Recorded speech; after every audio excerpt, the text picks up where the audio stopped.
Hello and welcome you all to the 10th section of the series Learning Data Science Together, where we will be learning about dimension reduction.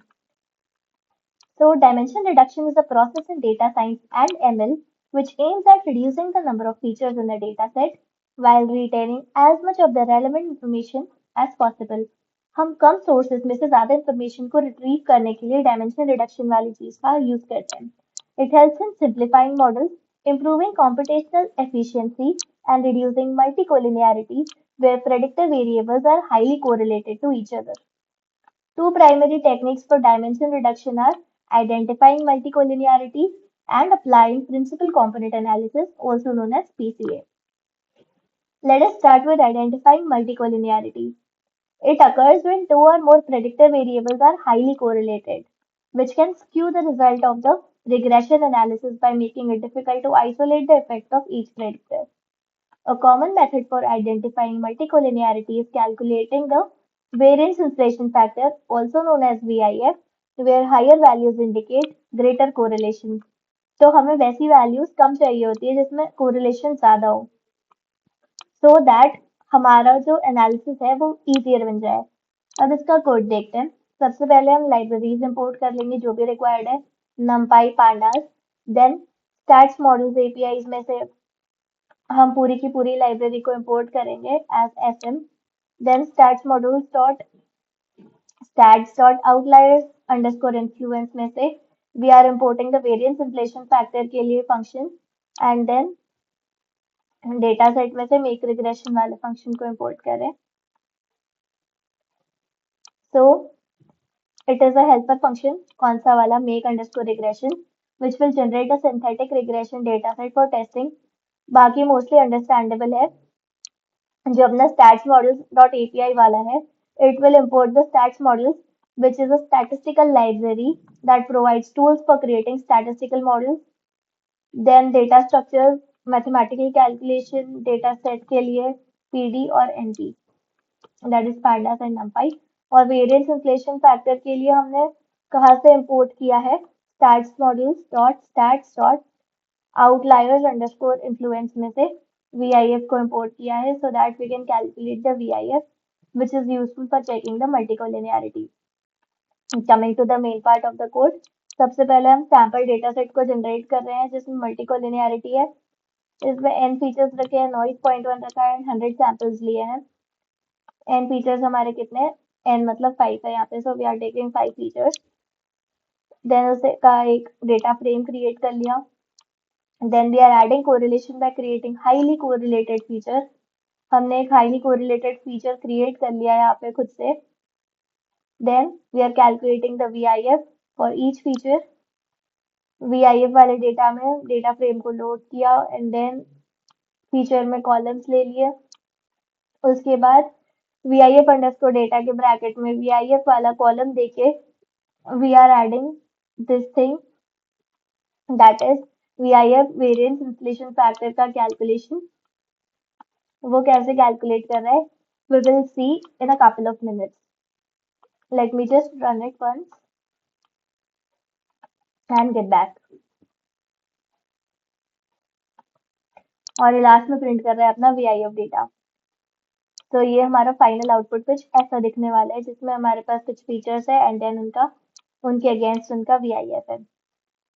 तो सबसे first वाली line में हमने make regression वाला function use किया था जिससे हमने सैंपल्स जनरेट करे थे, 100 सैंपल्स जिसमें 5 फीचर्स थे एंड उसमें एक टारगेट वेरिएबल y लिया. नॉइज 0.1 से अपना रैंडम डेटा ऐड हो गया सो दैट वो रियल वर्ल्ड से थोड़ा सा मैच करे.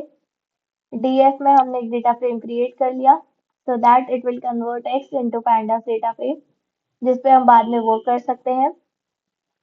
उसके बाद हमने फीचर्स के अंदर एक 6 फीचर ऐड किया which is a combination of feature 1 with a 0.9 coefficient and a small random noise.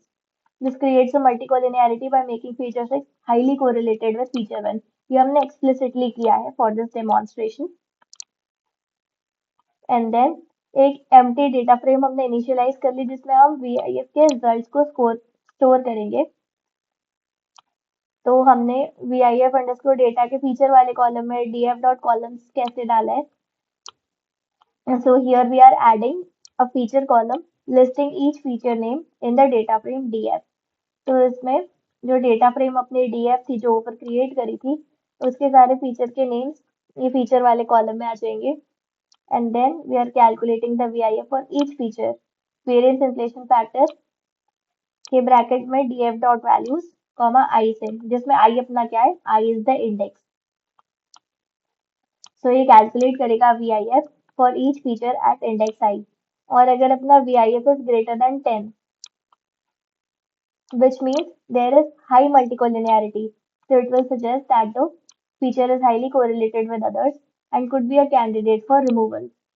फिर VIF अंडरस्कोर डेटा से हमने क्या किया, आउटपुट किया data frame which shows the VIF values for each feature, helping to identify which features contribute most to the collinearity.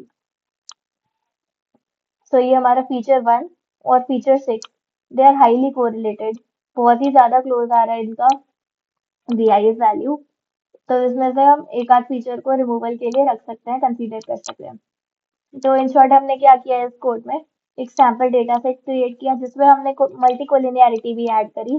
फिर VIF that is the variance inflation factor उसको calculate किया, सारे features के लिए डिस्प्ले करा है result, और जिसमें भी अपना ग्रेटर VIF आया है उसका मतलब होता है कि इसमें हाई मल्टीकोलिनियरिटी है.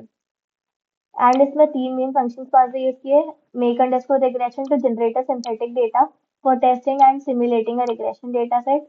डीएफ के ब्रैकेट में फीचर 6, इसमें हमने 6th वाला फीचर क्यों ऐड किया, ताकि हम मल्टीकोलिनियरिटी शो कर सके उसको, being highly correlated with the feature 1.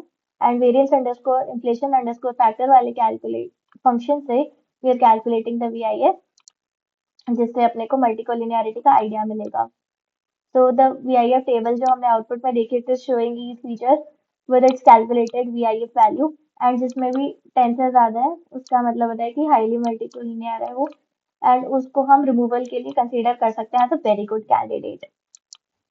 Next coming on to apply principal component analysis और PCA इन पाइथन. तो PCA अपना क्या होता है, it is again a statistical method which is used to reduce the dimensionality of a data set. ये कैसे करता है, बाय ट्रांसफॉर्मिंग ओरिजिनल वैल्यूज और the original features into a set of linearly uncorrelated components. और इन linearly uncorrelated components को हम बोलते हैं प्रिंसिपल कंपोनेंट्स, जिसे हम पीसी कहेंगे बाद में. So each component captures the maximum variance, helping retain essential information while reducing the feature count. इसके लिए हम सबसे पहले लाइब्रेरीज को इंपोर्ट कर लेते हैं. sklearn डॉट decomposition में से PCA को इंपोर्ट किया, matplotlib डॉट pyplot को पूरा इंपोर्ट किया, and sklearn dot preprocessing में से हमने स्टैंडर्ड स्केलर को इंपोर्ट किया. Then what are we doing in the main code, सबसे पहले हमने स्टैंडर्डाइज किया डेटा को स्केलर में, स्टैंडर्ड स्केलर वाला मेथड जो है उसको अप्लाई करके स्टोर किया, and then scaler dot fit underscore transform लगाया, ट्रेन किया डेटा को, देन अप्लाई करा PCA. हमारी PCA टेक्निक PCA मेथड की हेल्प से अप्लाई होगी. फिर PCA dot fit underscore transform लगाए स्केल्ड डेटा पे, देन उसको प्लॉट कर दिया एक स्कैटर प्लॉट में, and then PCA dot explain underscore variance के रेशियो को आउटपुट कर दिया. तो ये हमारा PCA के 2 कंपोनेंट के रिप्रेजेंटेशन का प्लॉट कुछ ऐसा दिख रहा है. तो इस प्लॉट से हमें क्या दिख रहा है कि एक स्कैटर प्लॉट है which is visually representing the data along the first two principal components, showing how the PCA reduces dimensionality while retaining the essential variance.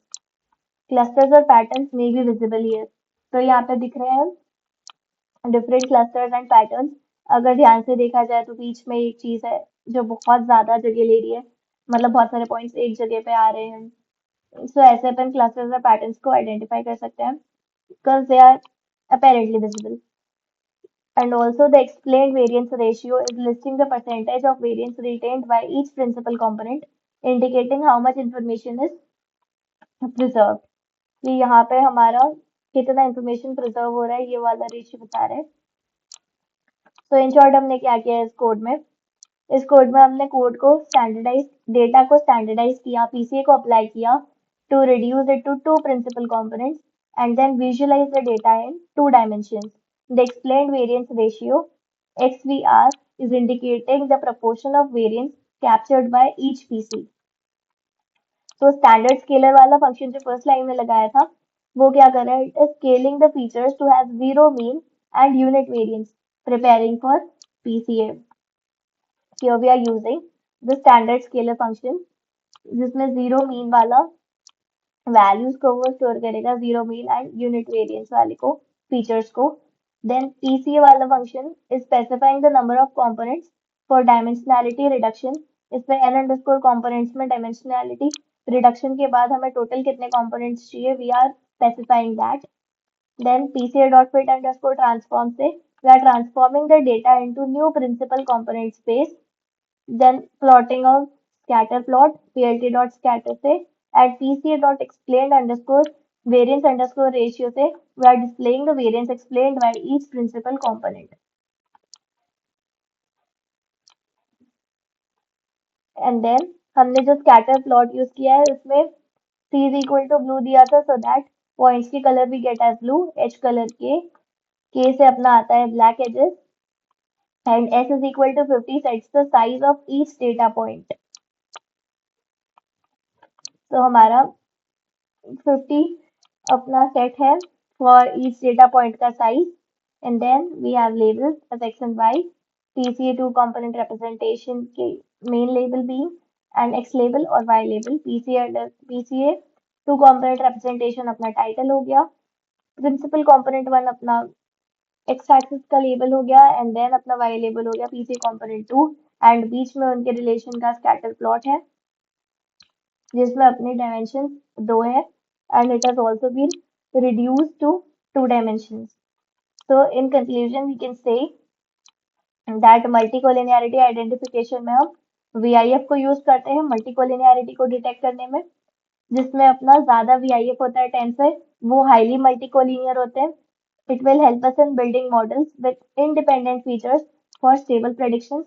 इसमें से अपन जो जो हाईली मल्टीकोलिनियर है उसमें से किसी फीचर को कंसीडर कर सकते हैं to be removed. And PC अपना क्या करता है, it reduces the number of features by creating principal components that capture majority of the variance in fewer dimensions. तो हम रिड्यूस करते हैं नंबर ऑफ फीचर्स को प्रिंसिपल कंपोनेंट्स क्रिएट करके जो मेजॉरिटी ऑफ वेरिएंस लेते हैं फ्यूअर डायमेंशंस में. In both the techniques we can use them to improve computational efficiency, interpretability and model performance by minimizing the redundant information जो बार बार repeat हो रही है, एक ही जगह पे बहुत सारी आ रही है, तो हम इसे रिमूव कर सकते हैं, हमें क्लियर चीज दिखेगी, allowing us to focus on most informative features. So that's all for this video. See you in the next one. Thank you.